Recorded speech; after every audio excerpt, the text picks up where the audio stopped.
একটা মজার কথা বলে আমি আস্তে আস্তে শেষের দিকে যাবো, আলোচনা কিন্তু আর লম্বা হবে না, রমাদান দিয়ে শেষ করবো। শোনেন, এক ব্যক্তি খুব বেশি কাঁদে, তো ওই ব্যক্তির সামনে গিয়ে একজন একটা কৌতুক বলছে, কৌতুকটা বলছে, সে ব্যক্তি বলছে আমি এই কৌতুক বহুদিন শুনছি, এই কৌতুক শুনে আমি অনেকদিন হাসছি, একই কৌতুক কতবার আমাকে শোনাও।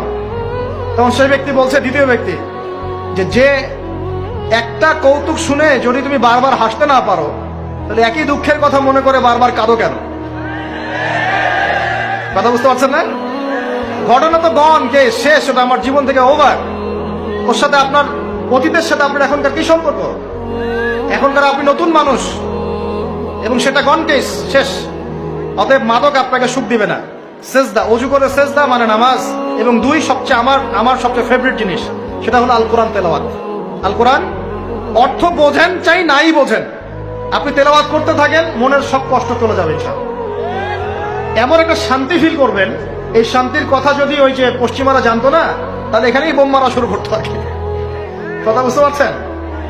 আল্লাহ আমাদেরকে বোঝার তৌফিক দান করুন।